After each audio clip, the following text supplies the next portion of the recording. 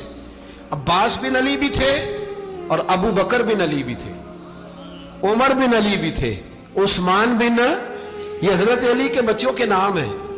یہ آپ کے شہزادے امام حسین کے ساتھ شہید ہوئے. ان کا نام صرف اس لیے نہیں لیا جاتا کہ ان کا نام خلفائے ثلاثہ کے نام پہ، حضرت علی نے اپنے یاروں کے نام پہ رکھا ہے تو تم نے کربلا کے میدان سے خارج کر دیا. یہ تینوں شہزادے حضرت جناب سیدنا امام حسین کے ساتھ تھے، یہ بھی شہید ہوئے. حضرت جناب زینب امام حسین کی سگی بہن ہے. ان کے 2 بچے تھے، اون و محمد. جب امام حسین میدان میں جانے لگے تو جناب زینب بچوں سے کہنے لگی، نہ پہلے بھائی نہیں جائے گا، پہلے بھانجے جائیں گے. 2 بچے شہید ہوئے. حضرت قاسم بن حسن امام حسن کے بیٹے تھے. وہ جب میدان میں جانے لگے تو امام حسین نے کہا، نہیں بھائی تو نہیں جائے گا، تو میرے بھائی کی نشانی ہے، میں جاؤں گا. تو حضرت قاسم بن حسن نے ایک تعویذ کھول کے دیا کہ ابا جی میرے والد نے کہا تھا جب بڑی مشکل آ جائے تو تعویذ کھول کے دیکھنا. تو آج بڑی مشکل آئی ہے تو میں نے تعویذ کھولا ہے، تو یہ دیکھیں کیا لکھا ہے. یہ تو رکا ہے، تعویذ ہے ہی نہیں. جب کھول کے دیکھا تو اس پہ لکھا تھا، قاسم اگر حسین پہ کوئی کڑا وقت آ جائے تو بیٹے کے آگے آگے رہنا، اگر کڑا وقت میرے بھائی پہ کبھی آ جائے نا، دیکھنا اس کے آگے آگے چلنا، اسے حسن کی کمی نہ محسوس ہو. پائیاں جہاں ساک نہیں کوئی جے وچ خار نہ ہوئے. سیدنا امام حسین پہلی دفعہ کربلا میں اس وقت روئے جب یہ رکا. آپ نے دیکھا تو فرمایا ٹھیک ہے، اگر حسن کی یہ وصیت ہے تو میں نے زندگی میں اگر ان کی ہر بات مانی ہے اب بھی مانوں گا، تمہیں اجازت ہے. جناب قاسم بن حسن 16 سال کا جوان جب میدان میں نکلے تو ہائے ہائے پتہ نہیں کہاں سے آ گئی ہے. امام قاسم بن حسن جب میدان میں نکلے تو تبری سے لے کر علامہ ابو الاسناد صاحب سب کو پڑھ کے تو دیکھو. 3 دن کی پیاس ہے، شدید آزمائش ہے، دکھ ہے، تکلیفیں ہیں، پھر بھی پہلی دفعہ جب میدان میں گئے ہیں واپس آئے ہیں 19 لوگوں کو قتل کر کے واپس آئے. 19 لوگوں کو ایک بار میں حضرت ایسے ہی تماشا بنا دیا. مظلوم تھے وہ تو رو رہے تھے. ہر مقرر یہ کہہ رہا ہے کہ وہ تو بار بار کہ ابا پانی مل جائے، پانی آ جائے، ترس گئے. خدا کا خوف کرو، یہ دلیر لوگ تھے. ان کی باتیں آج بھی پڑھ کے دلیری پیدا ہوتی ہے، دلیری پیدا ہوتی ہے، دلیری. سناؤ قصہ خیبر کو تمامی اپنے بچوں کو. علی کی داستان سن کے دلوں سے ڈر نکلتا ہے. علی کی داستان سن کے دلوں سے یہ جو بچے ڈر رہے ہیں نا، وہ چمگادڑ آ گئی، کاکروچ آ گیا، یہ خوف نکل جائے گا اگر حضرت قاسم بن حسن کی بات سنیں گے. درجنوں لوگ آپ نے قتل کیے. ایک دفعہ آئے کہا چاچا یزید کا لشکر تو بڑا ہی بزدل ہے، اگر چند قطرے پانی میرے حلق سے گزرے تو میں سارے کاٹ کے لے آؤں گا آپ کے پاس، چند قطرے. لیکن تھوڑی دیر گزری، عمر بن سعد کہنے لگا اکیلے اکیلے جاؤ گے تو علی کا پوتا ہے، یہ سب کو مار دے گا، کٹھے جاؤ. چاروں جانب سے تیر برسے. ایک تیر لگا آ کے گردن کے پیچھے، بس جناب سیدنا قاسم بن حسن گھوڑے سے نیچے گرے. تو جناب زینب حوصلہ کر کے آنسو سمیٹ کے کہنے لگی میں دیکھ رہی ہوں پردے کے پیچھے سے حسین میرے بھائی کا بیٹا گر گیا ہے، جا اسے اٹھا کے لا. حضرت امام حسین ان کو اٹھا کے لائے تو امام حسین نے سینے سے لگایا ہوا تھا تو ان کے پیر، ان کا قد لگتا تھا امام حسین سے زیادہ ہے. اٹھا کے لایا، لٹا دیا گیا. امام حسین کے اپنے بڑے بیٹے میدان میں نکلنے کو علی اکبر نام ہے.